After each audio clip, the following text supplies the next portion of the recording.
So Lisa, I am so excited. Thank you so much for doing the private class for the East Central Association of Realtors.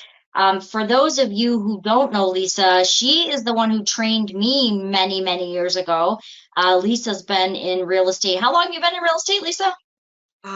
34 years, I think. Wow. Yeah, that. So Been up Lisa's there. been a realtor for 34 years, so she knows all the tips and tricks. I have to tell you, she's the one who gave me my start in training at my realtor. So you are in great hands. I'm home with a sick little one, so I'm just going to mute myself. But you are welcome to ask questions throughout the demonstration. I'm going to be watching those. In your GoToWebinar panel, which is probably minimized now at the right side of your screen, you'll see an orange-red arrow.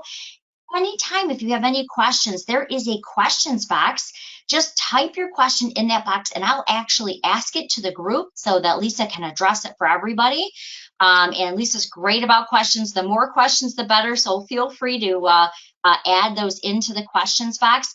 If you do need to step away from, let's say you get a call or something, sometimes GoToWebinar, if you are idle on your screen, will minimize at the bottom of your tray like a little flower. So if you come back, or maybe if you're working on something else for a second and you pop back in, just look at the bottom of your screen. You'll see that GoToWebinar flower and you can pop it back up at any time. With that, I'm going to turn it over to the best and the brightest, our Lisa Harris. Take it away. Thanks so much, Colleen. I appreciate it. Well, welcome everyone to the class today. We are working on Realist today. So Realist, if you haven't really logged into it, Realist is a third party. It's going to give you tax information. So they're pulling information from city records and giving you that information as well. Now, the advantage of using Realist is that you are getting those for sale by owners. So if you've got a property and you're having a tough time finding those comps, this is a great place to go. So what we're going to do today is we're going to go through Realist. I'm going to show you, we're going to start off actually in Paragon. So if you would please log into your Paragon account, I'll give everyone a minute to do that. We're going to start off from an actual listing. We're going to pull that into Realist. We're going to go through some of the information there, actually create a CMA right in Realist. Then I'm going to take you back into the mapping and how to do labels. And then we'll also go back in and I believe you should have the maybe BSNA. Colleen, am I correct? Is there a BSNA links for them? Or is theirs different up there? Because I wasn't sure for eCar. They do. They actually do have BSNA, and actually they provide BSNA for all of Genesee County. So like we do for Macomb County and our gross points, they have a member benefit where if they go in through BSNA through the shortcut link only, if it normally charges you the $3, which by the way is doubling to $6 at the end of the year. If you go through that BSNA shortcut, it will waive that fee for you. So it's a huge benefit, and that way you don't have to pay. And I know it's just $3 here, but soon it will be $6. It's a nice member benefit that you don't have to pay for. And again, that's anything in Genesee County. Oh, that's great. Thanks, Colleen, for the update on that. So I will show you where the link is. Mine's going to be different because obviously I'm down here in Macomb County. So I'm going to see Macomb County, and I also see I see St. Clair and the Grosse Pointes. So you're going to see all of Genesee, but I'll show you where that link is at the end. And if you have any questions along the way, again, just you can put them in your chat bar or in the questions on the right side of your screen. And we'll kind of keep track of those. And as I finish a section too, I'll just double check that we haven't missed a question as we go. So let's get started. So if we can go ahead and get into your Paragon, I'm going to turn off my camera so you have a better view of my screen. And give me a second here. Let me just my screen cleaned up for you. And just so you can see what we are going to. Okay, perfect. So this is where we're going to start off. So if you can start off in your Paragon, and we are going to pull up a property first. So at the top of your screen where your power search is, just type in the property address. If you'd like to use one of my listings, which we're going to use right now, I just closed on, you're welcome to do that. If you'd like to use a listing that you need to run a CMA on, or you want to use your own house, whatever it might be, you are welcome to use that as well. Go ahead and type the property address. You can find your property. So I'm going to go ahead and put mine. It's 30119 Lorraine. Just a little condo that I just closed on. And it should be, and actually, I'll give everyone the MLS number as well, because this should be the newest one right here. Let me make sure this is the correct one. Yep, this is it. So I'll give you the MLS numbers just in case too, because it will pull up multiple. So it is 501-22778. And then that should pull up my listing right there. So it's 501-22778. If you would like to use my listing, you're welcome to. And once you find that, you're going to click on the listing so it opens up that full report for you. So you'll either have a legacy agent report, which looks like mine here. You'll have your little icons here on the left, or you might have the agent detail with map. So if you'll see those little icons in the center here. We are looking for our icon to get us into Realist, which is a red square. It's right here. So if you hover over it, it should say Realist Property Details. So we're going to go ahead and click on that. We're going to pull the information right into Realist. And just give it a second here to load. And this is what you should see. So once it pulls the information up for you, it's going to give you your owner information at the top. Gives you a little bit of information about the community, the location, tax information. So you'll see those summer and winter taxes in here. You're also going to see the last few years of assessments for taxes as well. And if you go down a little bit further here, you're going to see any characteristics. And what I'd like you to notice on here is you'll notice there it says under tax and then it says MLS. So what you're looking at is two different information it's pulling. So from tax records, it's saying that it has a basement. Now this condo does not have a basement. They don't even have a basement that can be shared, you know, because some of them have those shared basements where they might have a washer, dryer, and so forth. These are all built on a slab. So tax records are incorrect here. MLS shows slab because when I listed, I did put the correct information. So whenever you see this, that means that they're getting two different information. So you might want to verify whichever one is correct. As you go down a little bit further, it has a self score, and it uses like the amount of time the owner's been in the property, how much is owed on the property, the automated value on it, and it comes up with these self scores. So how likely are they to sell? You know, again, it's their statistics that they're coming up with. So again, something that if you're interested in, you can look at a little bit more. It also has listing information. So this is really great. It does show the last listing, which was myself, and it's already closed. We just closed on this property. Then below it shows the last market sales and sales history. Now, if this has ever been in foreclosure, if it's been at sheriff sale, this would list all that information below.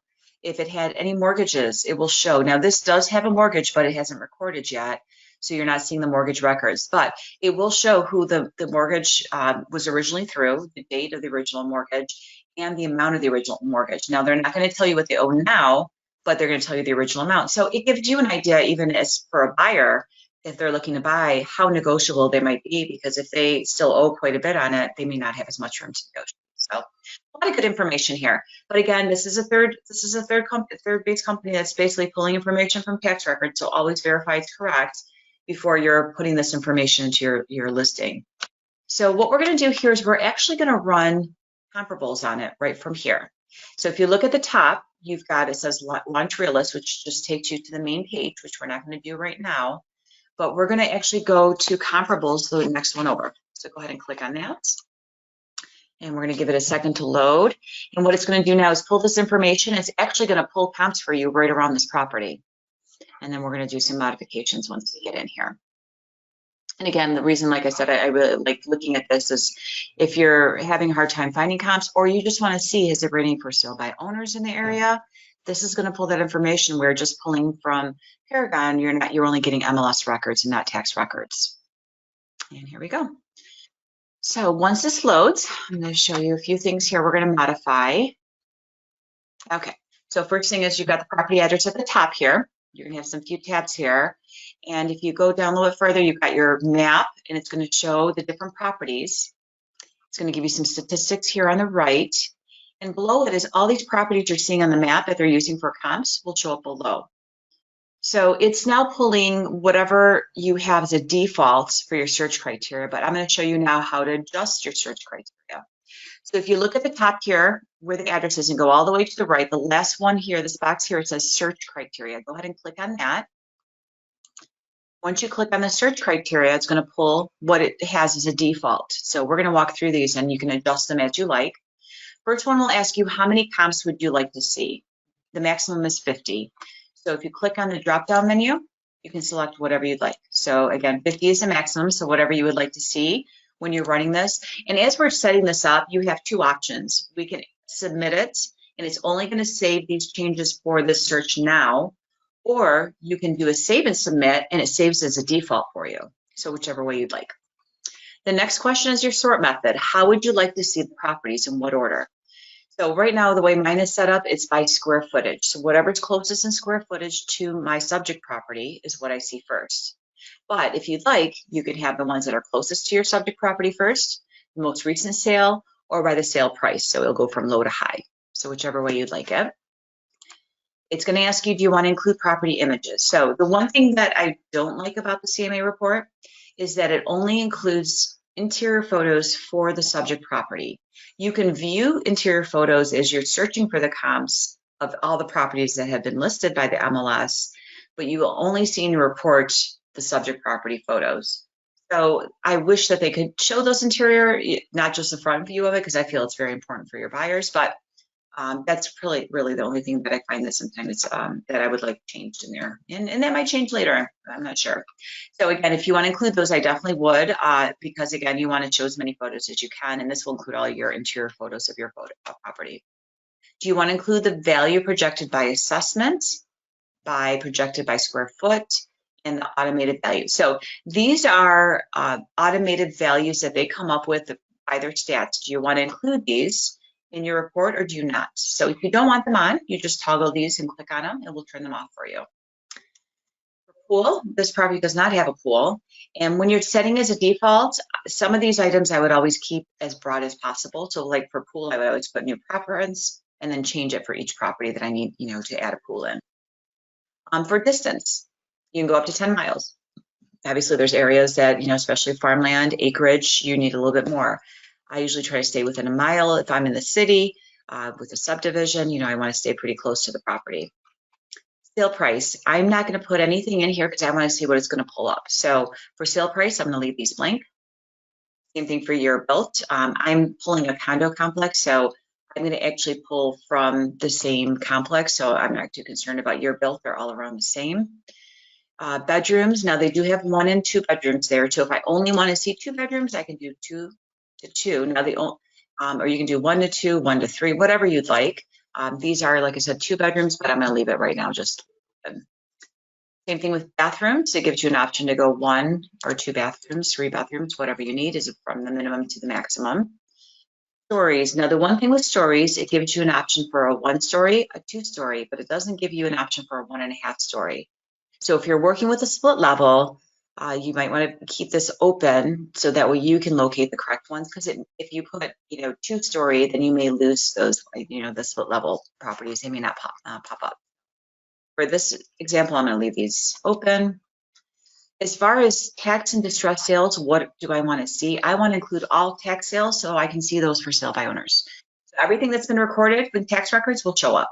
So I want to see if there's short sales for, foreclosures, whatever it might be. For your boundaries, you have an option of putting in, and this is where I'd like, you can do the same subdivision, same zip code, same city. If you do same subdivision for like a condo, it should pull within the same complex. Typically, I'll leave this as no preference. If I'm close to a city border, I may want to put same city or same municipality, just so I'm not pulling things in a different city, if I'm nearby. Site influence, is it water property? Is it by an airport? Is it a beach? This will give you all those options. All lake properties. For this example, it'll be no preference. For date, I want it by sales date, not recording date, because as we know, the county doesn't record them right away. So sometimes it could be 30 days, sometimes it could be 90 days. So I want to see them by the sales date. And I want to go 12 months back. That's the maximum you can go back. If the market is crazy, like the summertime, you may want to only go 6 months, but for this example, we'll go 12. For the living and building area, this is the square footage difference. So by the subject property, what is the percentage that I would like to see in comps that are above and below the square footage of the subject property? So I try to stay within what an appraiser does. I try to go within the 20%. But again, you can adjust this as needed. Or if you're in an area and you're having a really hard time finding anything, you might have to go way above and way below to get an idea on price per square foot. You may want to just put none. So same thing with lot area. If there's acreage involved, then you might want to do a percentage of difference. Otherwise, you can put none, which again, being a condo, it's going to be none. And then my land use. So there's two options, land use and style. So just like in Paragon, you have an option of putting your structure style or style in. We know structure style will pull up those 1-story, 2-story, quad. Style, which will be bi-level, bungalow, Cape Cod, will not always pull those up. So I suggest don't use this style. Just use your land use. So always make sure you have same as subject in here. So you'll want to check mark it. This is not a single family, it's a condo. So I'm going to remove this by clicking the X, and I'm going to click on condo. So that way it's only pulling condos that are same as my subject property. And that's it. So now your option is submit it and save it just for this search, or you can do a save and submit, and it will keep these options for you for the next time you run your search. For me, mine's set up as a default, so I'm going to just hit submit for this one. You are welcome to do either one and give it a second to load. So now it's going to reload the new details and the new results. So the one thing you're going to notice when you do reload it, because it's a condo, if you're using mine, it's going to show 1 now on the map, because when the tax records records this, because it's a condo, it's showing 1 location, because the tax records are running under the original, the builder had built it, and usually they'll show like 1 location for condos. For some reason it does this, and even though all these buildings here are part of the condo. So don't be concerned, because if you look below, all your results are here. So we are good. Okay, so let's take a look at our results now. So we're going to go down here to the bottom. I'm going to kind of drag this up a little bit for you so you can see my results a little bit better. So mine was by square footage. So it was pulling the square footage here for me. It automatically check marks all of them, but now I want to look at them. So let's see which one is good. The property I sold was completely updated. Some of these are not, I know, by the price. So I'm going to go ahead and take a look at some of these and see what I think. Now, if you see a camera, that means there's interior photos. If you don't see a camera, there's no interior photos, and that could be a for sale by owner. So if you want to see the photos, you're going to click on the camera. So I'm going to click on the camera for this first one, load it, and then it's going to give you the first photo here. And then below it, you're going to see additional photos. So if you click on these photos, it's going to continue loading them, or there's an arrow here on the photo itself to the right, and it'll actually start loading them for you there. So if you want to look at those, and typically what I do is I come in here and I take a look at all the photos and compare, is this a good comparable? Now this property's been updated, so it's very comparable to my listing. So this is a good one. So this one I will keep. I'm going to close this out. I'm going to exit out. And if you look here, this one's already check marked for me, so I'm going to keep that one. It's actually a good one. Now the only thing I notice on here is the square footage is smaller. So this is telling me it's only 1 bedroom. If you go down to the bottom of your page, there should be a scroll bar. There's a lot more information here. So you have to scroll over to see it. So I'm going to scroll over real quick and see. First of all, that was it looks like a rental property, which I don't want to use as a rental. And it looks like at one point it did sell for $231,000. So I'm not quite sure how that was. That was looks like in 2014. Wow, it sold for $231,000, and that was a by owner. And then it looks like it listed as a rental in the MLS. So this was one of the ones I believe that showed both. But if you go down to bedrooms, now I've got a 1 bedroom right here. So that's not significant for me because it's not a good comparable.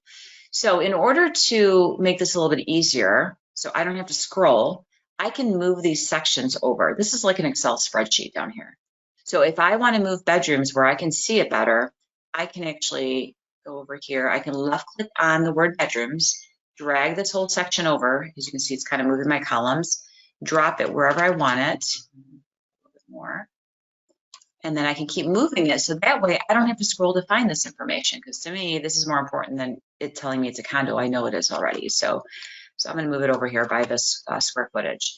Also, I might want to move in my sale price so I could see these as well. So I'm going to drag these over.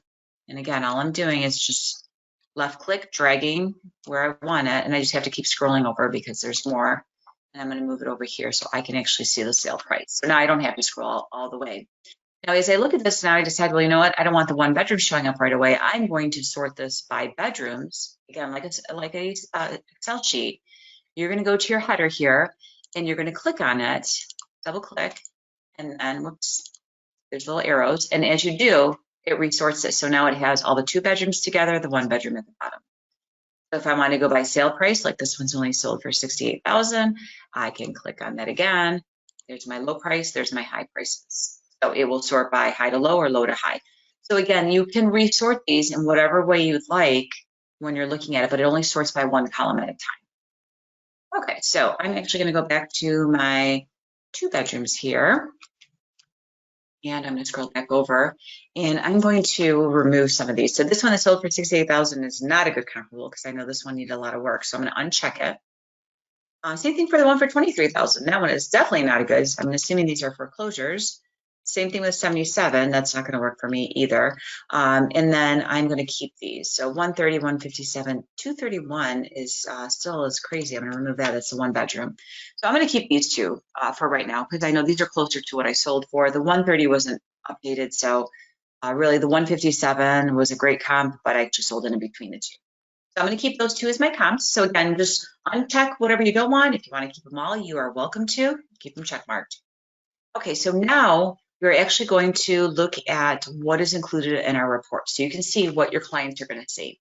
So if you look above here where the map was, where it says comparables, to the right of that, the next tab is market trends. So go ahead and click on market trends. And this is going to give you some more statistical information. I'm going to zoom out a little bit just so you can see my page a little bit better here. Okay. So if you look here, you've got, told you about like how many closed sales in the last 5 years, average sale price, active listings in the area.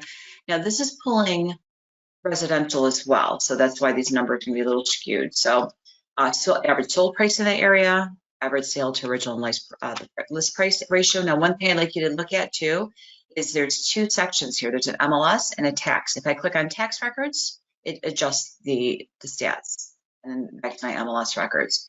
So again, the difference is going to be if it's tax records, it was probably a for sale by owner. And then MLS will be everything that's listed. So, but you can see the difference in the pricing as well from MLS to tax records. The number of sales in the area, the change in sales activity, and that's basically it. So this is just a little bit, like I said, a little statistical information in the area. Let's go ahead back to the top section again, and let's take a look at the next tab over. The next one we're looking at is neighbors. Go ahead and select your neighbors tab. And what neighbors is going to do, it's going to pull the neighbors around the subject property and tell you exactly what they paid for the property, no matter how far back it goes. So this is always is pretty interesting. So if you scroll down further, you're going to see here's all your neighbors. This is the view you get. And like I mentioned before, you're not going to see in the report any interior photos. You're only going to see the front photo. So these right here, for example, neighbor 1 here, it looks like they closed in 2022. Their sale price was $100,000. And the next one over, neighbor 2 and 3, these ones, I mean, you're looking at 2016 for sale date. This one sold for $39,000, 2017. And as you're looking at these, if you go to the last one, there's an arrow, and you can arrow over to get the rest. So it's going to pull the neighbors around, and you have an option in your default how many neighbors you'd like to see. So at the end, I'm going to show you how to set up some of your preferences, and you can adjust how many of these neighbors it's actually pulling and that you're going to be viewing in the report. So again, this is, I mean, it can be good information, but some of these, like I said, are much older sales, 2014, 2011. So they're going to be, some of these are going to be much older. 1997, this was for sale by owner. Now, the way you can tell it's for sale by owner here is if you notice, this one just has a sale price, and I don't see anything for MLS records. So this was a for sale by owner. This will tell you here tax and MLS records, so that means it did sell on the MLS. But it's always good to see 1990. This is just showing this was for sale by owner, 48,000. So again, great information, but again, watch for those differences that you see in some of the criteria. Okay, so that is your neighbors report. Back to the top here, to the right of neighbors is neighborhood profile. So a little more statistical information about the area. Just a second to load. Now the area and this information, some of it can be helpful, some of it's I'm not quite sure if your client will find it interesting or not, but estimated population and household in the area, the age of the people in the area. This one I find interesting. Half of them are female, half are male, and it gets even better. So now you can see what percentage is married, single, divorced, widowed, and separated. So I guess if they're trying to find an area where there's a lot of single people, maybe this might be good for information for them. This gives you the median home sale price and the age of the properties, the stability as far as residential turnover in the area. This I find is great. Owner occupied. How many are owner occupied? How many are rented in the area? How many are vacant? I think that's really good information. Also, if your client's looking for a rental property, this kind of gives them what the fair market rents are in the county. Let's go down a little bit further. Again, this is a little different too. I'm not sure if it's information that they would need, but quality of life. How many are blue collar worker? How many are white collar worker? What percentage? Household income information. So again, some of this I'm not quite sure if they really need, but they do have information in here that I think is very helpful. Is education. That's the next part. This will show, and this I love, how many high school level attained, how many actually finished high school, graduates, college degrees, but down here is all the schools. This will give them in the area, I should say. It will tell you how far it is from the property, what grades, how many students per teacher, and then what their rating is by the Great Schools rating. So this is good information if they have kids. I'm sure they would like to see this. So then it gives you the high schools, middle schools as well, private schools. And then maybe if they're relocating in the area, this might be good information. It will show them local businesses in the area. So this is more information that they have in this profile. So again, churches and virtual. Now, this section here in the schools, you'll be able to adjust. You can pick what you would like them to see in those sections. And then some of these sections you can actually turn off if you don't want to include. So the next thing over to the right of neighborhood profile is your flood map. It will give you a flood map of the area. Again, this should be pulling from FEMA. We're in a condo and there's no water nearby. I mean, there's rivers, but they're pretty far. So if I zoom in here, where this little house is, that is where the condo is. So again, no concern for floods. And then to the top here on the right, hazards and risks. This is an additional fee. So I honestly have not gone through this yet to see if it's worth having or not. It's an additional cost, but it's supposed to give you the crime and wildfires, which I guess there's no concerns with those here, but wind and storm risks, distance to fire stations, earthquakes, which thankfully we don't have those to worry about either. But, and I guess you can download a sample report. So if it's something you're interested in, you can look at it further if you choose to. So those are all the sections. So let's go back to the comparables, and we're actually going to generate our report now. So if you go back to the top and click that comparables, and I'm going to show you your options up here at the top. So where we had the search criteria and we made adjustments earlier to the right, we're going to go over a few more, and it says generate report. Go ahead and click on that. And it's going to take a few minutes here just to load everything and create all the pages for you. No, and actually it was pretty quick. And you're going to see here what each page is going to include. So right here again, you're going to have the map of the property and the comps, which obviously we don't see because it just has one big balloon here for us. It gives you the search criteria, and your client's going to see this as well. The statistics that were used and what it came out with your averages, and then your subject properties. So it's going to pull all those for you. Okay. So this is going to be the first part of your report. Then it's going to give you all the other sections that we already walked through. So we're going to create this report now so you can actually see it in like a printed option. So if you go to the top here where it says edit report, to the right, you can print or email. So let's start off with print. And don't worry, this is not going to print. What it's going to do is actually create a PDF to download to your laptop or your computer, so then you can print it. So I'm going to go to print. You have an option to do quick print or customized print. If you do quick print, it's just going to print all the sections for you that's included. If you customize, which I always suggest you do, then you have an option. So if there's a section here you don't want to include, it will remove it. So the options are your property detail, which you want to include that, your property photos, which you'll want to include that, your comparables, which you probably want. But if you don't want the neighbors included, or those stats I showed you at the end, the neighborhood profile, those can be removed.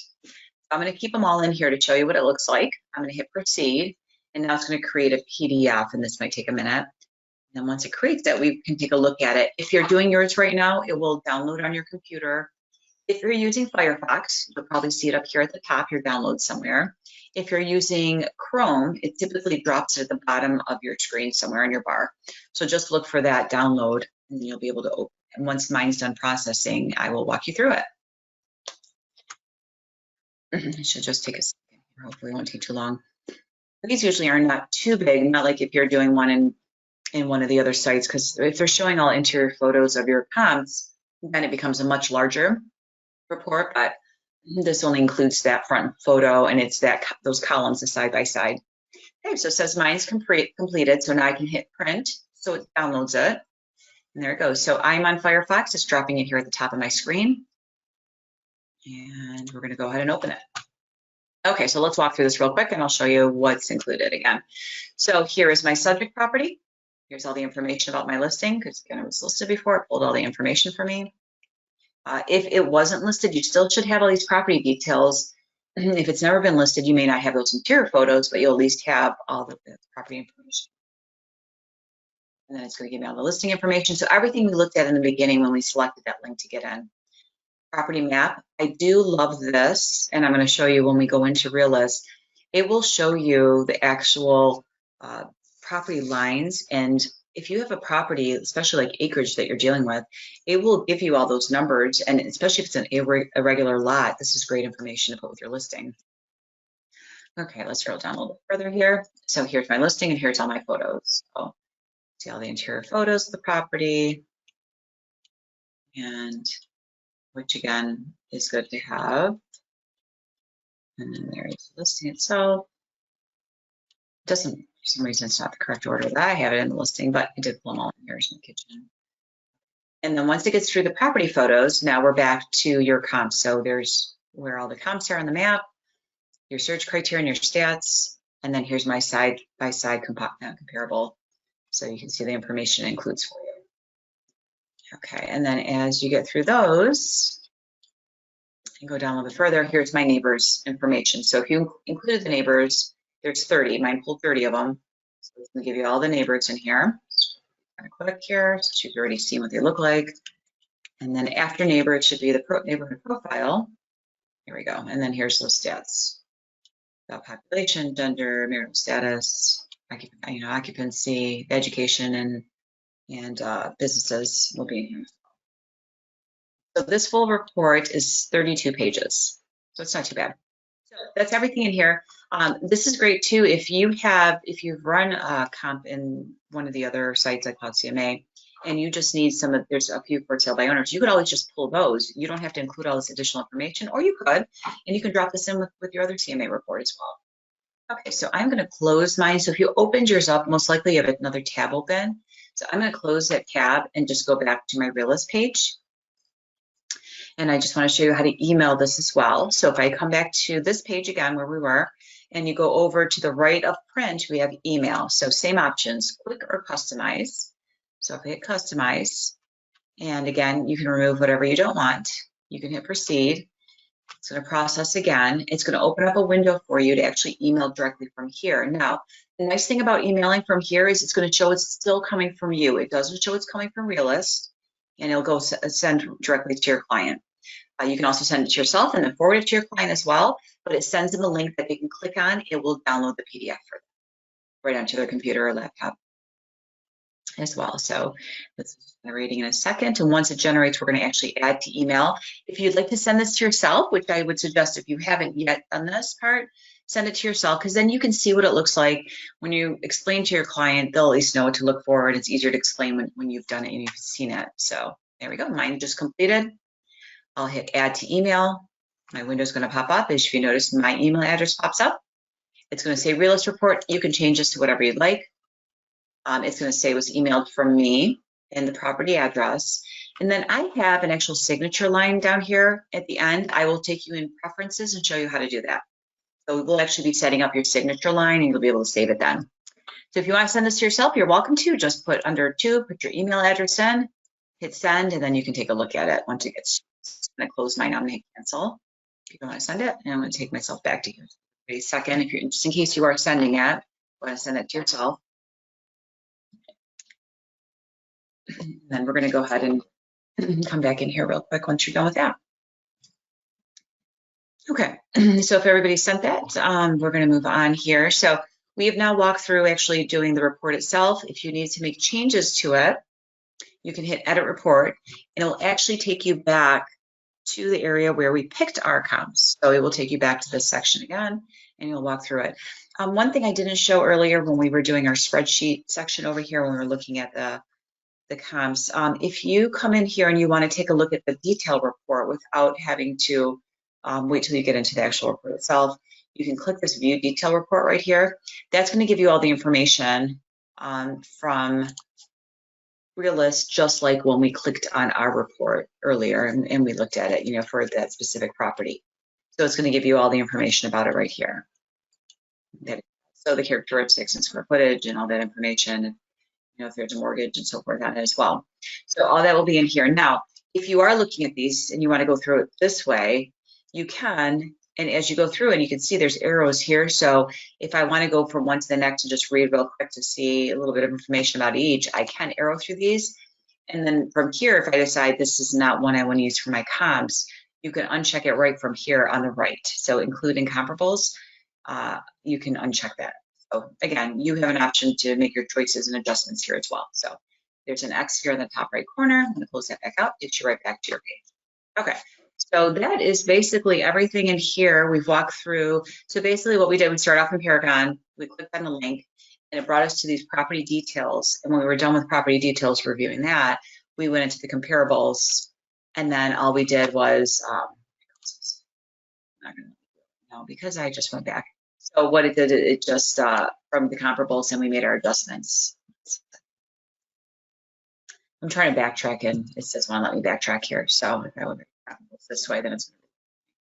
So again, link from the Paragon will take you there. Now, if it's not listed, you can also put a property address and search it, which I will show you that section going into next. So is there any questions at this point, though, what we walked through so far before I take you directly into Realist? And I'm just looking real quick to see if I missed anything. Nope. No questions so far, but just kind of a reminder, if you do have any questions, you can put them right in the questions box and we'll go ahead and address them. Perfect. Thanks, Colleen. So wonderful. So we are good to go. So we'll keep on moving along here. So obviously I'm not talking too fast. Sometimes I do. So just let me know. I can slow down. So, all right. So we're going to go back into Paragon. I want to take you into Realist directly from Paragon without going through a property. So I'm actually going to close this tab out. I'm going to close out my report. And I'm going to go back to Paragon, and I'm going to show you where it's located so you know how to get there. So you don't have to go through directly from a property. You can go up to your tax link up here at the top from Paragon, and you're going to go over to Realist Tax Search. So if your Paragon's still open, you want to come back in here. If it's not open and you just want to stay where you're at, you're fine. It's fine as well. So go ahead and click Realist Tax Search if you're going from this way. And it's going to take us right back to our main page. So if you are still working on that comparable report section, if you click on Realist, I believe it's on top left, that should take you to what we're looking at right now as well. So from here, I'm going to show you a few different things. We're going to make some adjustments in here as well. So here's our dashboard. And the first thing we're going to do on the top left is where it says multiple counties selected. We're going to work on our counties first because it has to select, you have to select counties in here and you only have so many you can select. Now, if the county is not selected that you are working in and you're running a property address, it's not going to find it. So any counties that you typically work in or you might look for things in, you might want to select. So you just want to make sure they're check marked. Whatever you select will be on the right side of your screen here. You're allowed 12 counties. If you look at the screen on the right, it already has 12 in here, or there's something in here you don't typically search or you're not going in at all, go ahead and just hit the X and that will remove them. And then you can come back here to the left and you can just check mark whatever you want. So I'm going to give you a minute here if you want to just go ahead and select whatever counties you'd like. And again, if you're going to ever search a specific county for an address, make sure you check mark them. Give everybody a minute here to take care of that. Once you have 12, you'll notice the rest of them become a little cloudy here. I can't make any more selections. And it tells you here on the top, 12 of 12 selected. So if you're not sure if you can select more, just look at the number up here and you'll know. And then once you have them selected, we're going to hit apply on the bottom right of those. And then that's going to save it. And it will save it as a default. So you should still see it the next time you come in. So I'm going to hit apply on mine and reload everything. So my counties have been updated. Okay, perfect. So 2 things here. You've got a quick search and you have a my search. Quick search is just like Paragon quick search. I only have a couple fields I can search by. I can't do anything more than that. So I'm not going to be able to change my criteria here, add additional fields, remove fields. It's going to give you, it's a very basic. I can't save this search as well. So I don't like using quick search unless I really need to look for something really quick, but I always use my search. So click on my search tab, which is under where it says multiple counties and change county, click on my search. And load, and you're going to notice a huge difference from quick search to my search. Second here to load, and then we're going to make some adjustments in here as well, because there's probably things in here included that maybe you don't want, or there's things that's missing that you need. And I'm sorry, just here to load. There it goes. Okay. So once it loads, the first thing you'll see at top is saved searches. So mine, if I click my drop down menu, you're going to notice I have a few in here. So whenever you save a search, this is where you're going to find them. So if you need to come back and load one, if I have comps here, I can click on it and we'll load that search criteria for me. You can customize your search from here and save it. So we're going to go ahead and hit customize search, and let's look at our options. Now, when we go through this section, there's a lot in here. So my suggestion would be to go by section, each section here on the left. So if you look here on the left, there's categories right here. The options are in the center, and you're allowed 30. And then what you've selected is here all the way to the right.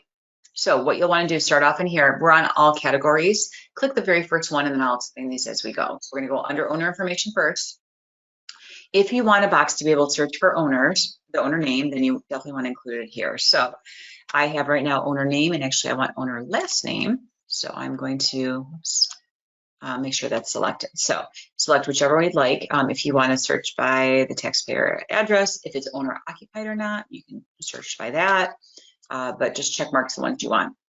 Go back to the left under categories. Next one down is location information. So what would you like to search by here? So I want to search by address. So I want to make sure I have my address included in here, but I can search by city. You can do by property ID number. So if you have a tax ID, you can do by the house number and the street name individually. So if you need to search just the street or just the house number, a unit number, whatever you'd like. So whatever you think you can use. If I'm a school district, which I probably should include that. So I'm going to select that as well. Zip code. So any subdivision, zoning, so any of these you'd like, just check mark them. To the left again, under location information is characteristics. Let's go ahead and click on that. There's a lot in here you can search by. So again, this is giving you search criteria boxes that you're going to fill in to get your results. When you get the results, all this information is included. So don't be concerned if you don't select something, it's not going to show the results. It will. All that information will be in there. Square footage, if you want to search by that. If there's acreage, you can search from there. Again, any of these items that you want to include, make sure you include those. Stories, it's in here as well. If it's new construction, the style, so there's a few things. I'm going to go back to the left here. Listing information, it's the next one down under characteristics. So if you want to search by this, and this is really good, if you want to do farming, you want to write and send out just sold, whatever it might be, this is really good information. So if you want to search properties by the sold date or by status, like if you want to do expireds, the status date, the sold price, you can do it by that. Any of these you'd like to, expiration date, which is good. So if you're running expireds, make sure you're also running actives as well, because it might be expired, but it may be relisted. But then if you want to, send out mailers to expired property, you can, but you can run searches by all this information as well. Over to the left again, under listing information, assessment and taxes. You want to run by any tax information. The one that I find that some agents do like to include is homestead exemption. If you are looking for properties that are rentals, this would be a good way to send, and you want to send something over to the owner to see if they're interested in selling the property that they've had as a rental. This might be a way to do, to look for those owner occupied or the ones that are actually rental properties. To the left again, under assessment and tax, sales information. So if you want to run by sale, all score I'm not really concerned about. Usually by the, I want it by the sale deed type grantor. It's giving you recording date and document date. So you can run a search by that. The sale type, you can run searches by that. On the left again, if you go under sales information, foreclosure and distressed. So if you want to run searches on those, you can. So this gives you options for any of those. And then on the left, last one is mortgage information. And I do like searching by this. So if I want to look for properties that are owned by Chase Bank, I can type in their Chase Bank and it will pull everything that Chase Bank owns. So it's really good information. So now we want to save this. So right now, this is showing as a new search, but I'm going to save it where the drop-down menu is my search default. Now, if you want to keep your default as it is, you can just apply this and it will be just for this search right now that we're working on. And then it will go back to what you originally had. I'm going to do it as my search default.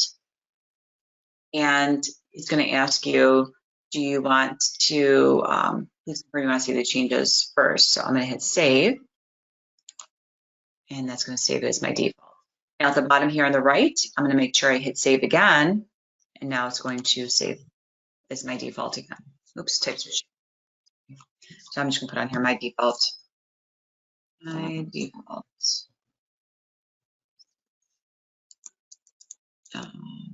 I'll put in search because I had one of the same name. Search, there it goes.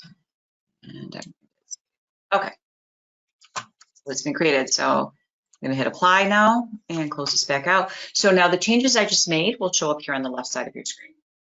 Now, as you go through this, and again, there's quite a bit of information here.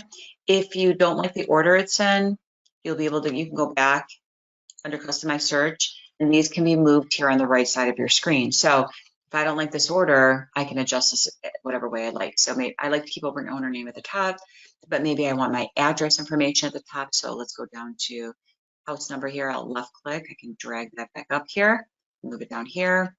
And then I want the property city, and we can do zip code. So again, you can adjust these. All I'm doing is left click, dragging up and down, and then moving in whatever order I'd like. So I'm going to put the, I got this in here, the address at the top too, because that's, I search address probably more than anything in here. I'll leave that at the very top. Okay. So again, if you want to adjust this order, you can, and you can come back later and do this as well. So I hit apply. That's going to save my change. Now it should reorder this for me. It should be in the correct order. Okay. So as I scroll to the top here on the left, now I can run a search by putting in an address. So where it says address, you're going to put in the street number, the street name, comma, the city, comma, Michigan. Because if you don't, sometimes those streets will pop up in another state and it's going to be putting you who knows where. So I always adjust. So I'm going to actually do my property address that we just did, the 30119. And it's Lorraine. Now, if you notice, Lorraine, there's actually 4 units. I want number 1. I'm going to click on that. And then once you have these criteria boxes filled in, you have to hit search below in order for it to find the results. So I'm going to click on search. And we're going to go ahead and see the property here. So it pulled up where the property location is. It's going to pull just a 1-line report here for you. And when you double click, it now takes you back to the property details, just like we did by going from the link in Paragon. So now if you have a property that wasn't listed or it's not in Paragon or you don't want to pull it from Paragon, this is how you can get to it. So you put the address in, hit search, double click, and here's your full report. And again, if I want to run, comparables on this, I can just go ahead and hit comparables button and, pull all that information for me. But since we've gone through it already, we're going to skip through that. So I have more time to go through everything else. So if you look here at the top, there's a back button. Hit the back button, don't do it like I did earlier, and I was hitting, trying to hit the arrow back because as you notice, it kept trying to reload and it wouldn't. And sometimes it'll boot you out. So make sure you hit this back button to get back in. If there isn't a back button, sometimes there's an X if you open something up. So make sure you either hit the X here on the page to get you back to your dashboard or hit this back button and it'll take you back as well. So let's go back to our main screen here. Okay, so that is how you run a search. So now I want to take you into the mapping. There's a lot of features in mapping. So we're going to do our mapping and we're going to do labels in here. So in order to have a better view, and you can do this as well, or you don't have to, but first thing everyone should do is hit clear all. So select clear all first because that's going to remove what our search was. Because if you don't, every time you run a search now, it's going to keep showing that property. So we want to make sure we hit clear all. And I'm going to close out this search criteria box just so I can make my map bigger. So if you look here at the top where it says change county, there's double arrows, they're really small. Click on those. It's actually going to minimize that and make my map longer here. It's make it a little wider. And then I'm going to actually make it bigger again because you have 3 different views with the map. Right now we're looking at a split view, which is your map, and your 1-line report, which is your list. But if you go to the top here in the blue section in this border, we're looking at split, but there's also map and there's list. So list would actually remove my map, and just give me my results. But map is going to remove that list for me and give me a larger map. We're going to start off here so you can see my screen while I do all these little icons for you here. We're going to walk through all these shortcuts right here on the map, and I'll explain a few things in here as well. So Hey, first thing, Lisa, we had one really good question. sure. I just thought it was kind of a general question, so it's probably okay to ask right here. Can you use Realist with a property that has never been listed? Would that come up? Yes. So again, like I did, like I showed you, to go into Paragon, go to your tax link, go directly into Realist, and just like we just did, where we put the property address in, that can be any property. So if you want to search your house right now, you could if it's never been listed. It doesn't matter what it is. It will pull whatever Realist has in tax records that they have gotten information from, the city about it. If it usually pulls every property, but some information might be very limited, so they may not have as much information about the property. So yes, you can pull any property, whether it's ever been listed or not. All right, so I'm going to close that back out again, and let's go into our mapping here. So let me show you a couple things on the mapping before we start drawing on it. Underneath here on the top right, under split map, where it says road map, this is what we're viewing right now, is our road map view. But if you click on that drop-down menu, excuse me, you have a satellite view as well. Now I can see a really good view of the condos. And if yours is zoomed out too much, your zoom is to the right of that, so I can zoom in, zoom out right from here. And then where the satellite is, there's another drop-down menu. I can go hybrid as well. And then you can also do frame. So when I'm drawing on this, I like my roadmap. I mean, it's just the easiest to be able to see what I'm doing. Okay, so from here, we're going to actually draw on this map. And again, the plus and minus zoom is here on the right. Excuse me. And the reason I'm telling you is because you're going to need that. When we actually go through some of these sections here, some of them you have to be zoomed in more, some you have to be zoomed out more to see the results. So when you see a magnifier pop up with a plus or minus, that's going to tell you to zoom in, zoom out. You're going to actually have to come in here and just click on these. And just click them once to see, and it should give you results. And if you're still too far in or too far out, it's going to tell you, you'll have to keep doing it until you see the results that you're looking for. Okay, so let's go over here to the left. So first thing we're going to do is we're going to move the map wherever you want to search. So this can be around your house, it can be around your office. If you have a property that you want to get more information about, we can search in there.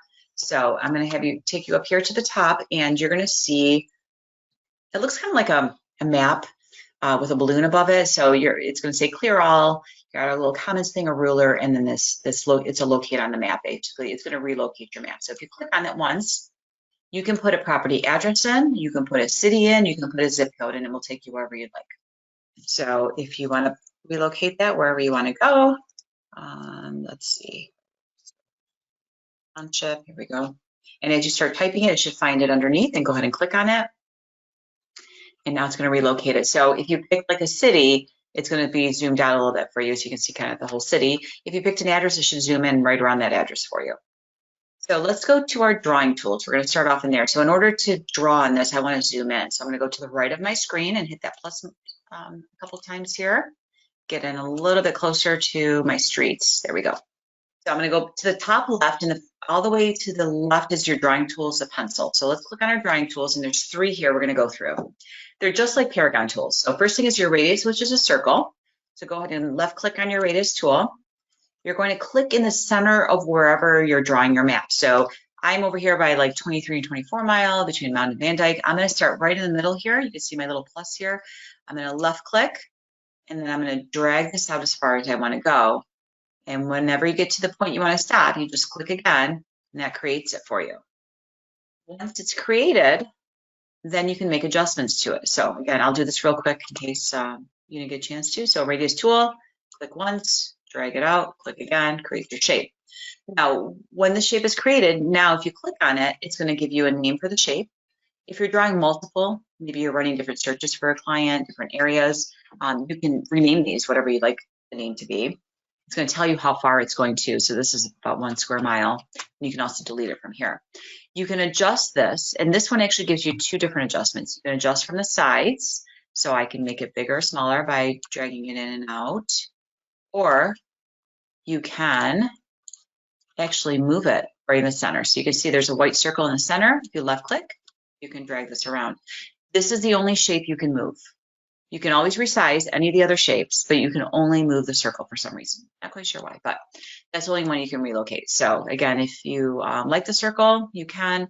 I find that I usually use my other tool more than I use this one, but this is an option for you.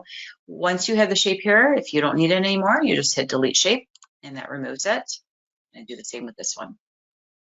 That's your circle tool. Let's go back to our drawing tools in top left again. Second one is your rectangle tool. So this is going to draw either a square or a rectangle for you. So I'm going to come over here. I'm going to start right at an intersection. So I'm going to start by 2 mile roads here. And I'm going to click in this corner. Now you're going to go downwards or up, whichever way you want, or side, to create my shape. So I'm going to make an actual full square here and click again. So basically you're going from corner to corner to create this shape. Now this one, when you click on it, again, you can rename it, but now I can only resize it by my corners and my sides. Cannot move it. So if I need it over here a little bit more, what I'll probably do is I'm going to actually move it this way, and then I'm going to move it this way. So that way I can actually resize it, kind of moving and resizing at the same time. So again, this is your rectangle tool. So 2 clicks. Click on the drawing tool, hit the rectangle, click once, draw it out, click again, creates it. Okay. Click on this to delete it, and this one to delete it. And we're going to go to our last one. So back up to your pencil, polygon tool, which I find the rectangle and polygon I use the most. So this is where you can draw any odd shape you need to, because maybe you need to get around something. So like, for example, I'm down here over by Shelby Road, and you can see kind of angles over here. So maybe I'm starting over here in this corner by 22 Mount, and I'm going to go up here to 24 Mile. But I want to stay east of Shelby Road. So I'm going to go over to Shelby, and every time you click, you can now take the pencil into whatever direction you want to go. So I'm going to go down Shelby Road here. I'm going to click again, because now I need to angle a little bit more. And your start point is your end point. You're going to click again. That creates it. So now I've kept it within the roads that I need it to be. And if you want to make adjustments, you just click again. You can rename it, but now I can adjust all the corners. And I can adjust all the sides as well. So this can go around whatever roads you need it to, whatever subdivisions you need it to, whatever you need, that we can create your shape. This again is a polygon, and all you're doing is you're going to the pencil, click on the polygon tool, click once to start your pencil, and then now you're going to move it around. Just keep clicking, change the direction you're going in, and start point is always your end point. There you go. Okay, so now I'm going to delete these, click on the shape. And we're not going to run searches on these right now. We're going to go through all the tools first. So I'm going to click on that too. All right, perfect. So that's your drawing tools. To the right of your drawing tools, you have boundaries. So the one that you might have check marked, mine's a default, and I always leave this one on. I love this one, is my parcels. And the reason being, and you can see here, you see where it says zoom in. This is telling me that I'm way too far to see those parcel lines. So if you don't have your parcel lines on, check mark them, because I'm going to show you. So if you go to the right of your screen, you're going to zoom in, and you got to get in pretty close to the road, to the actual properties here, and close to the road so you can see. So if you notice here, there's actually lines in all these sections. So these are my boundary lines. So I'm sitting at my client's house, and he tells me that the house at the corner, but he doesn't know the address. He thought that one just sold, but he doesn't see it in my report. Okay, well, let's take a look at it. So we're over here on Smiley Avenue, and he tells me it's this corner house over here. So I'm going to zoom in a little bit more. And now I can go in my boundary here, and I can click in those boundary lines. So I'm going to click here where Smiley Avenue is, and it's going to pull that information for me. So now it tells me the property address, the owner name, tax ID number, 3 bedrooms, 1 bath, when it's sold, and the date. Well, this one sold way too long ago, so that can't be the right one you're talking about. So I can X that out, and then I can search for the next one. Maybe he's talking about the, the street that connects. There's the next one over, and that was 2016. So again, this is really nice because now I can actually look visually on a map and click on properties. I don't need the address. I can find them this way as well. Also, when you do click on any of these, right here, it does give you an option, well, to zoom in, but it gives you an option for the parcel dimensions, which I had mentioned earlier. And actually, let me find one that has an odd shape. Let's do this corner one over here on South Down, because this is going to be a really odd shape. If you click on that, the parcel dimensions, a little ruler here, It's going to zoom in and it's going to give you your dimensions. Now, this is a great example. And I actually had a vacant lot that I sold that was irregular. So I actually kept this, saved this as a photo and used it in my listing because now they can see the exact dimensions of the parcel, especially when it's an odd shape like this. You want them to see it. So this is really great to use. So again, parcel lines are important because then you can click on them. And then all I'm doing is I'm clicking on that ruler here to see dimensions. Now, if you notice too, when you click on this, there is a camera. So the camera will show you the property photo. And this was listed by the MLS because it shows MLS sale price. It looks like this one just sold this year in June. It's a good one to take a look at. And give it a second to load. Here you go. So it loads all the photos. Really nice front view of it. And then you can go ahead and arrow through. Very nice home. And you can see all the photos. And this is just by clicking on a parcel. Like having those parcel lines turned on. But let's take a look at the other information. Back up to your boundaries on the top left here. And under parcels, you have options for neighborhood, zip code, township, city, but under school district, you have the specific schools.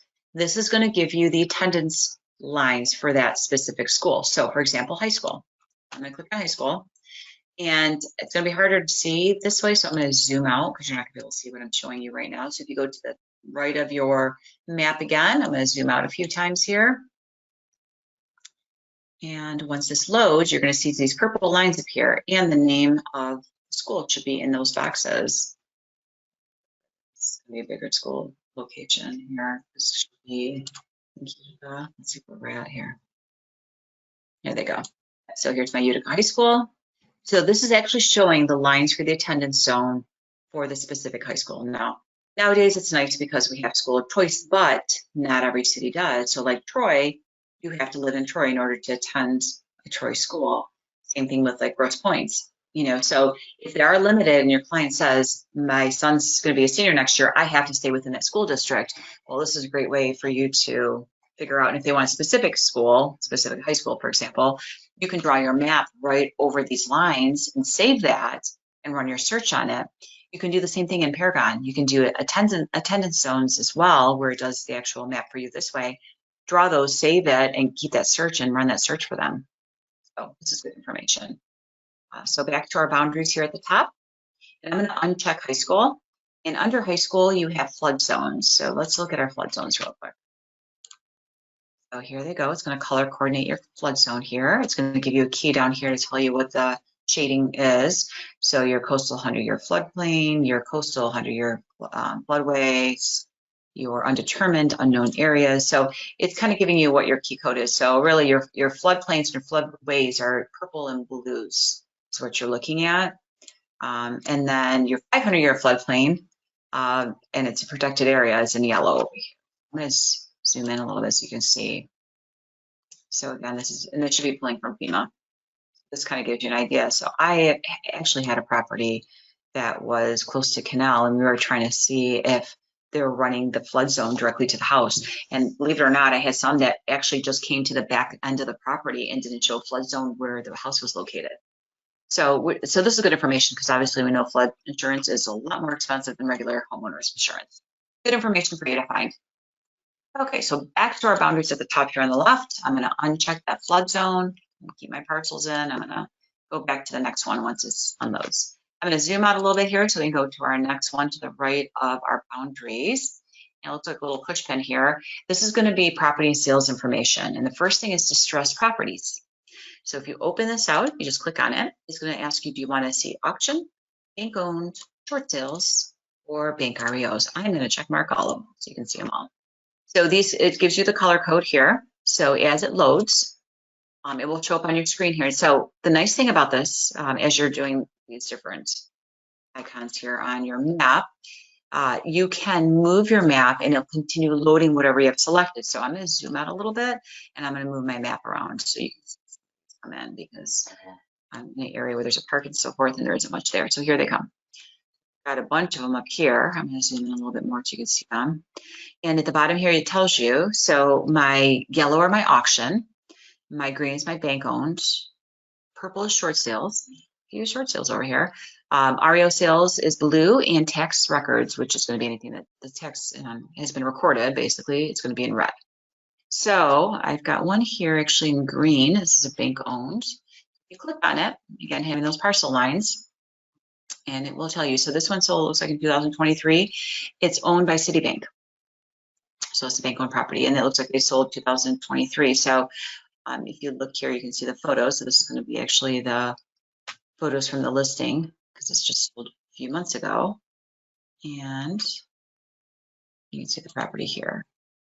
So the only thing I'm curious about, let's see, it's a parcel disclaimer. So they used to show the actual MLS listing. So I'm curious if this has not been recorded with the new owner's name, or if it's currently listed right now. And this is one I would search this property address and find out. But this one looks like it was, the list date was 2020. It hasn't sold, I'm sorry. It was listed 2023. So it looks like it's still up for sale for $244,900. So again, these little balloons, and if I zoom in a little bit more, they're probably easier to see. We'll give you any of the REO sales, bank sales, auction sales, short sales that you want to see in this area.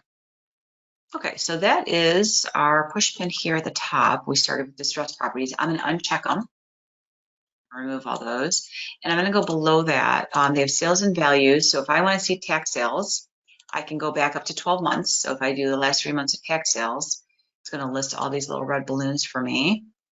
Zoom out a little bit, my screen around, and you can drag it back and forth, or you can zoom in and out. But it should load if there's been anything in the last 3 months. So it looks like in this area, there isn't much that that's showing as a tax sale that's been recorded. Let's see, maybe I need to zoom in a little bit here. Any, so it should show up these little red balloons when they do. And sometimes you have to give it a little bit of time to load. I do find sometimes it takes a minute. If there's a lot of them, or it's just trying to load them. But I'm not showing any tax sales right now for some reason. Well, let's do this. Let's turn that off. Let's do this next one. I wanted to show you MLS status. So let's see expired.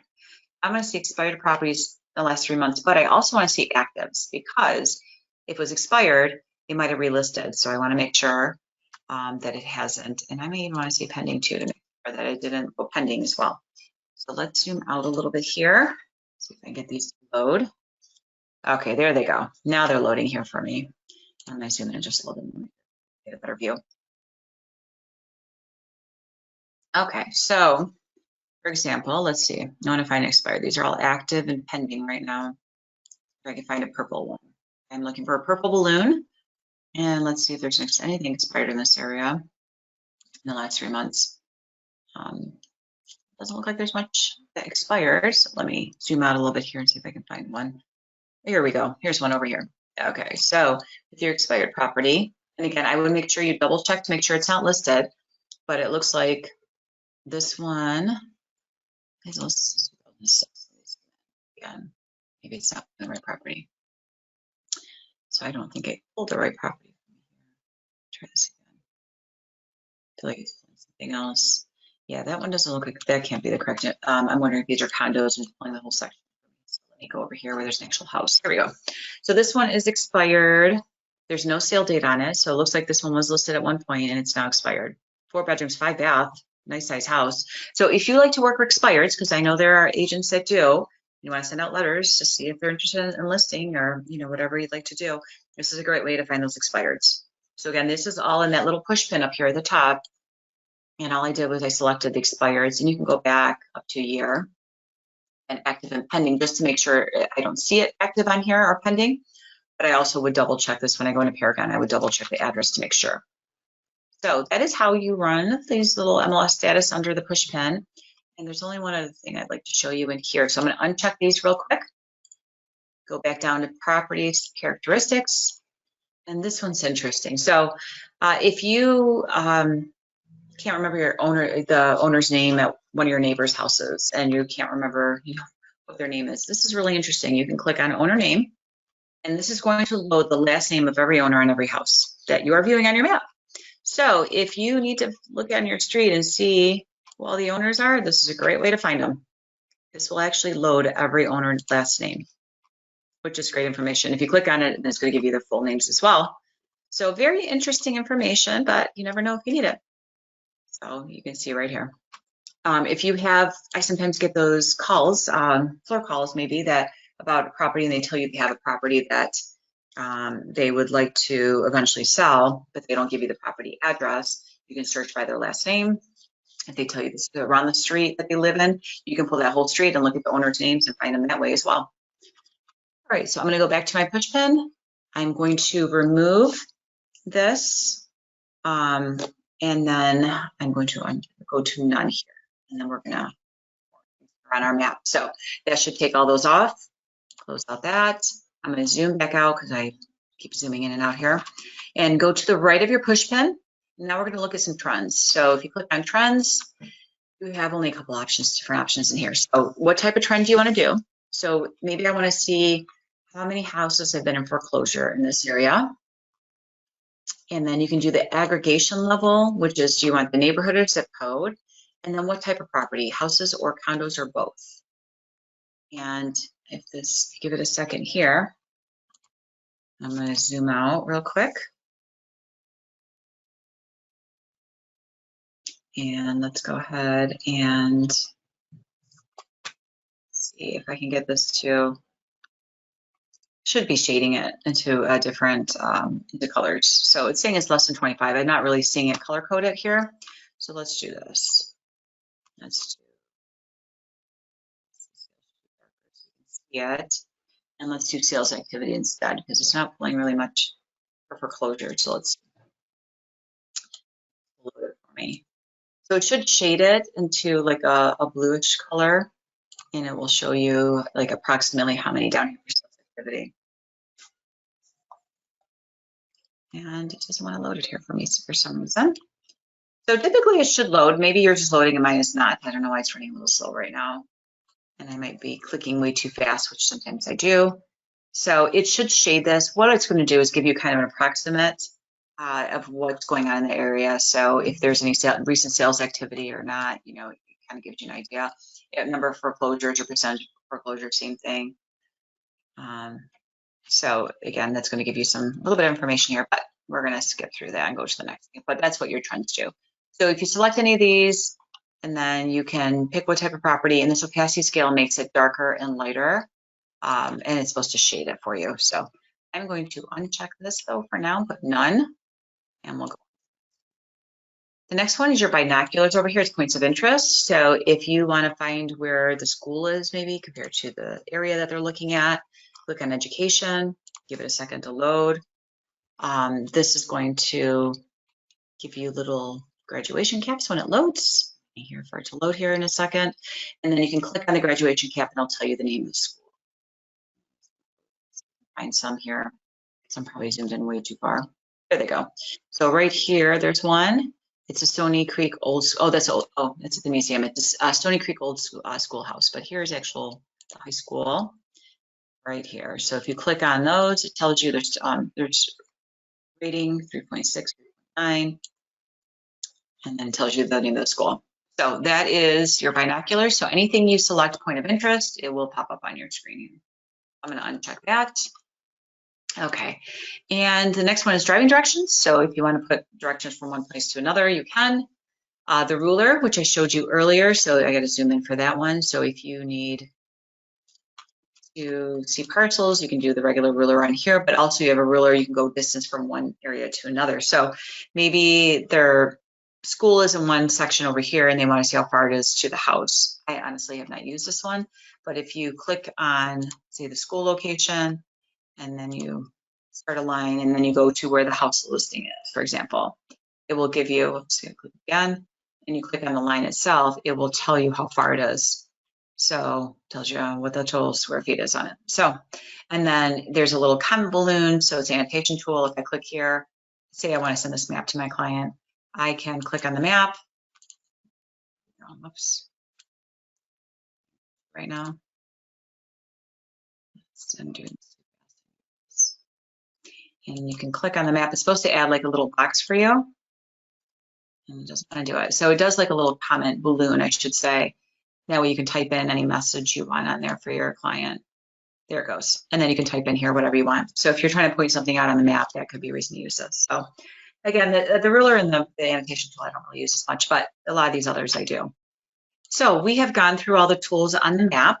So you know how to do everything from drawing on them and so forth. So now I'm going to take you into drawing on the map and pulling up some properties so you can run labels. That's going to be the next thing real quick here. So let's do that. So in order to do that, you need to be able to see your list, and you need to be able to see that search criteria box so you can hit search. So I'm going to now condense everything back. So I'm going to go to the top right of my screen, and where it says split and map, we're going to go to split. So that way I can see my results. And then I'm going to go all the way to the left here and hit that magnifier, and I'm going to open up my search criteria box. So now I can actually draw on my map and I can pull an area. So for example, I just sold that condo and I want to send out just sold mailers out to all the neighbors. No problem, I can do that. So I'm going to locate the property first. So say I locate on map and I type in the property address. Property, it's going to locate it for me on the map. And then I'm going to find which tool I want to use. So because this is a condo, I'm going to want to try to draw around where the houses are. So I'm going to go to my polygon tool. And the condos pretty much runs in this big square here. So I'm going to zoom in a little bit so I can get a better look at it. And I'm going to draw right in here where all the buildings are. I go from here to Lorraine, back down again, over, and then here. And then I'm going to go back to my start point to create it. So now I've just created this. So I've got 67 square feet. I select. So now I want to see the results. So I'm going to go to the left of my screen, hit search, and all those listings should pop up. So there. So there's 285 that popped up in here. So you have two views here. Right now, if you look, this is like their side-by-side view. I don't like this one. I'm actually trying to select things. I like my line view. So if you look to the right here where it says customize cards, I'm going to click on the table view, and that gives me my one-line report on each one. And I like this because I can go through here now and I can see these are companies. If they're companies, I can send to them, but these are actual owners who are probably renting and they're using an LLC as their ownership. So if there's something in here you don't want to include, you can uncheck them. Now, be careful if anything has a green balloon, that means it's currently active. You probably don't want to send it to them. If it's red, it's sold. So you might want to look when the recording date is. This one just sold in September. So I doubt they want to sell again. So at this point, I'm probably going to uncheck it. So you can remove whoever you don't want to include in your list, in your mailer.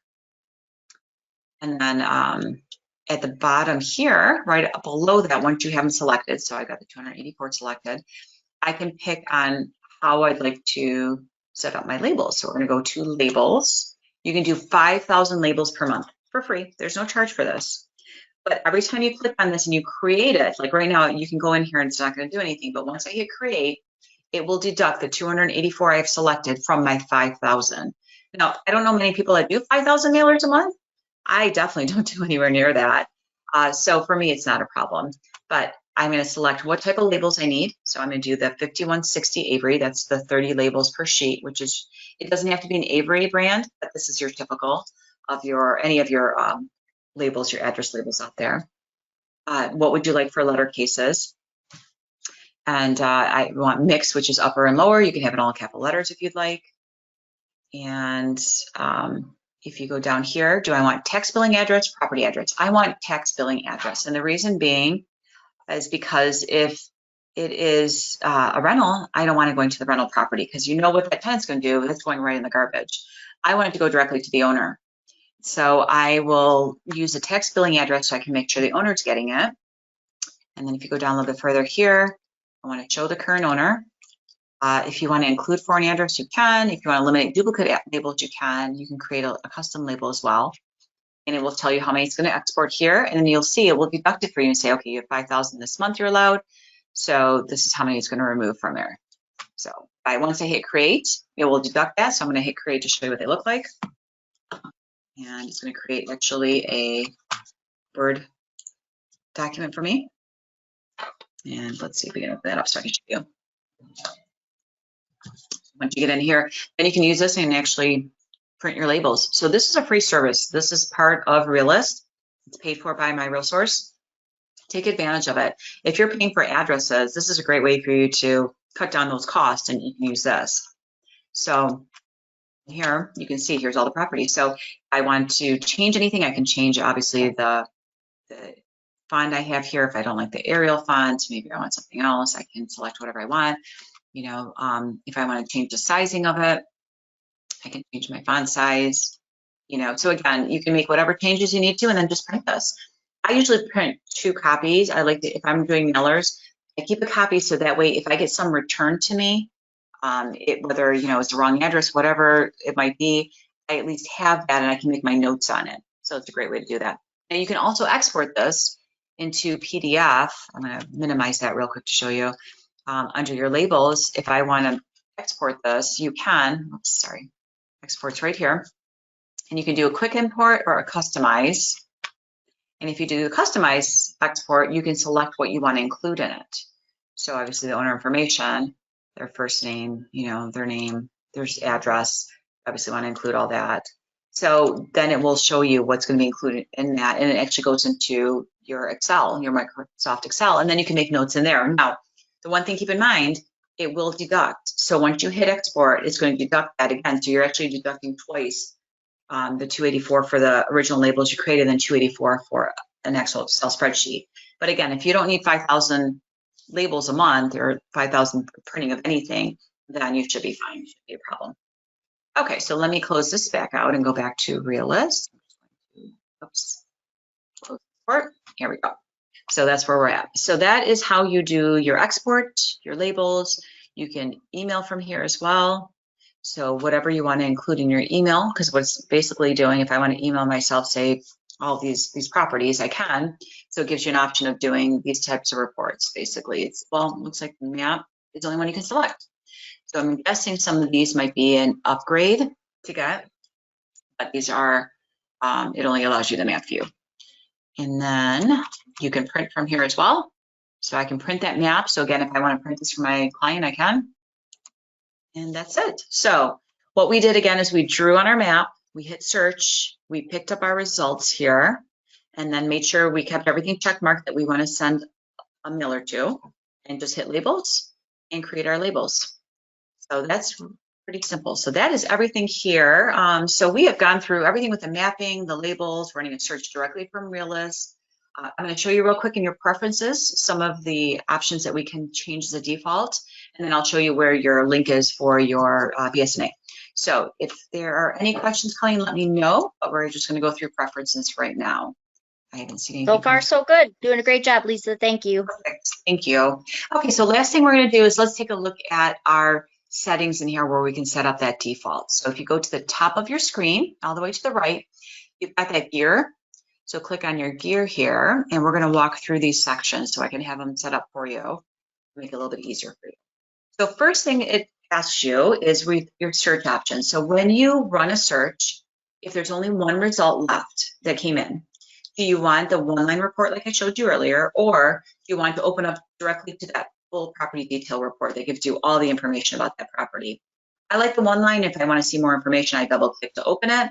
But if you want to automatically open, you can just check mark this. When you're doing labels, do you want to include the do not mail list labels? Because there is obviously do not mail, just like there's a do not call. So if you want to include properties that are on the do not mail list, you can check mark it right here. For sales transactions, do I want to include properties that do not match my search criteria? I don't. I usually like to have my transactions and my results just whatever I have in my criteria, and if there's none, then I can adjust that as needed. Search results. What is the maximum you'd like to see? 3,000 is the most you can see. So if you're running labels, for example, you can see up to 3,000, depending how big of a map you're drawing, but you can adjust this whatever way you'd like. Okay, so next we're going to go to the left side of our screen, and under search, we have reports. So let's walk through those. So in reports, you have 2 options, fixed and dynamic. So fixed is everything in your report that comes up, all the information will all be on there, even if there's no information about a section. So for example, if I pull up a property and they don't tell me how many bedrooms or if there's a basement, it's still going to say bedrooms, it's just going to be blank. If I want those sections removed that are blank, I can switch to dynamic. I don't want to, because if it's missing information, I like to see what's missing from it. But again, if you only want to see what they have information for, you can use dynamic. Under comparable reports, If you go under here, you have an option of 50 total if you want comps. 50 is a total you can have, but you can have less. So if you only want to see 20 when you run a search, you can run it down to 20. When you're sorting the order of your comps, what order would you like them to be? So if you want by square footage, you can. If you want them by distance from subject property, the most recent sale, the sale price, you can select any of those. And remember, those one-line reports, just like an Excel spreadsheet, you can click on any header and it will resort it for you. Do I want to include property images? Absolutely. Do I want to see these projected by assessment, by square footage, the real AVM? Again, it's a preference. If you don't, you can just toggle them off, and you can always come back and turn them on later if you want. So like we talked about before, when it comes to preferences and specifics as like pool, bedrooms, bathrooms, these you want to adjust per property as you're running those reports. This is going to be a default. So keep it as broad as possible. Then you can adjust it as needed. So again, pool, no preference. I always try to go about, I usually work at city homes. I'm in subdivisions. I don't have a lot of acreage that I deal with. So usually for distance from subject, I usually try to keep 1 mile. But again, if you're in an area where you're dealing with more farmland or there's acreage involved, you might want to go further out. The rest of these, I keep them all open because again, I'll adjust them as needed. So sale price, here built, bedrooms, bathrooms, and stories. I don't include anything in here for my default. My tax distress sales, I want to always include all tax sales. So I want to see those for sale by owners. My boundaries, I keep no preferences, and my site influence, no preferences. If it's a waterfront property, I'm going to adjust it for that property. So that is no preference. I like to see it by the sales date, not recording date.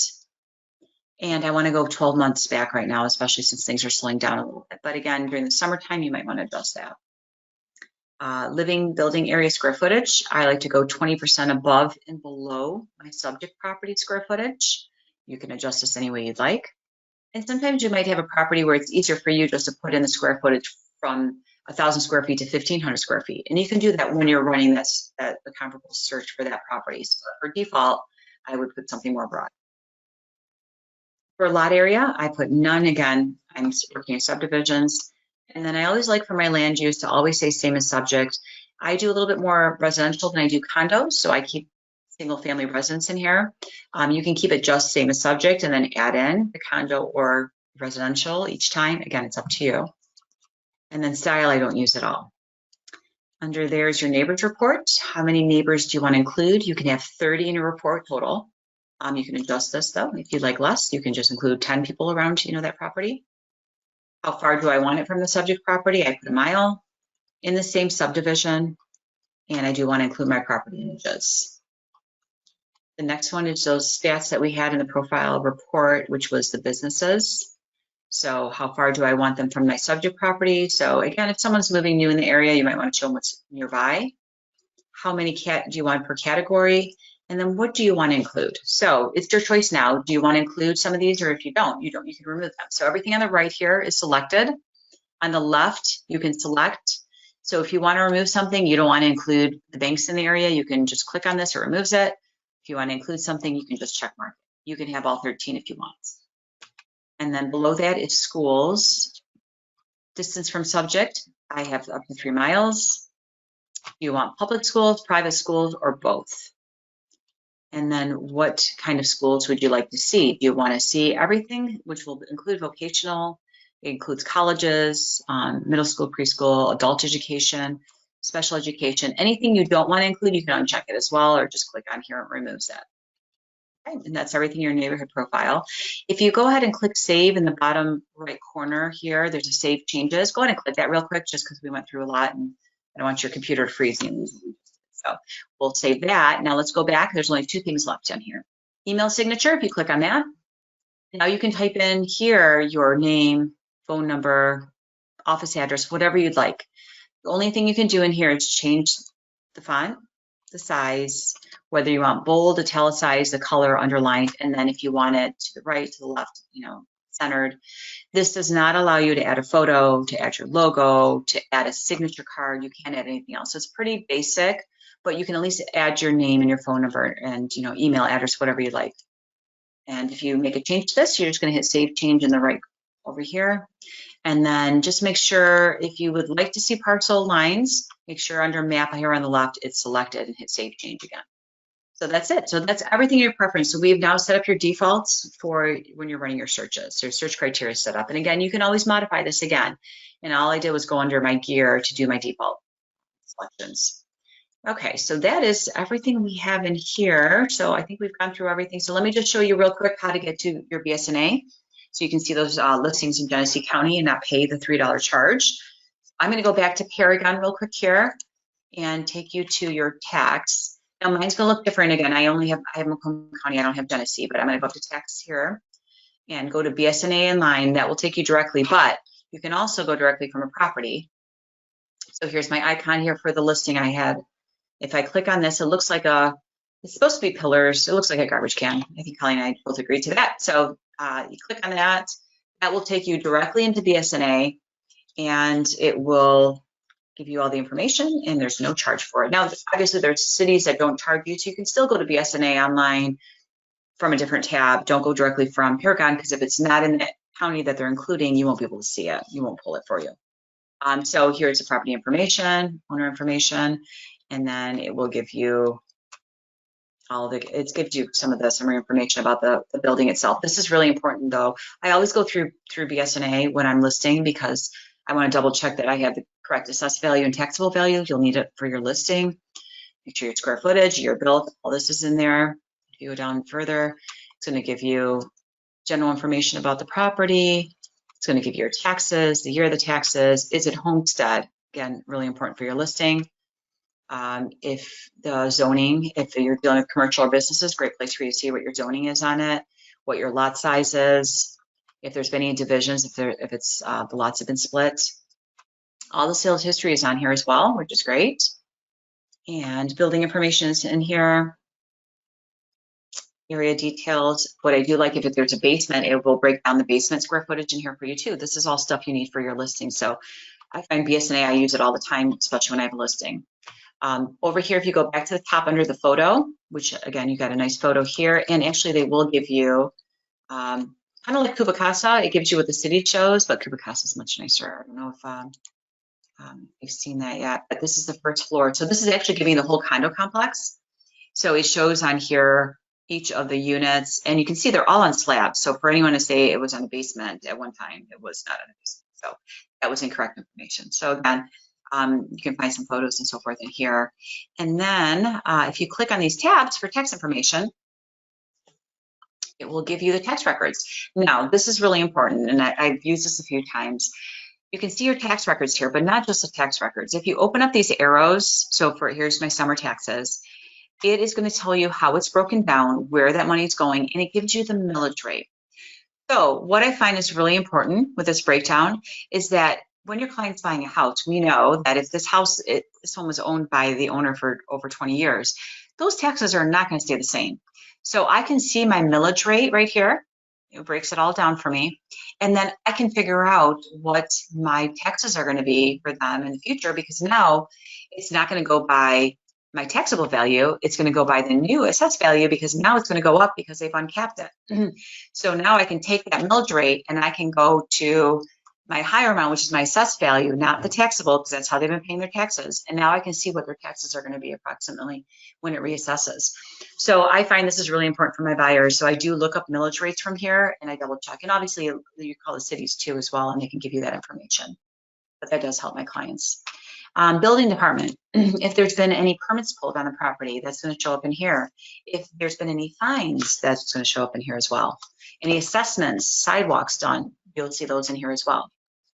Okay, so that is everything in BSNA. So I think I have covered everything. How are we doing, Colleen? Any questions? Anything I missed? Anything that someone I need to go over again? Nope, I think you've done great. No questions. Thanks, Lisa. No problem. It looks like actually Chris has his hand up. So was his question already answered? Do you know?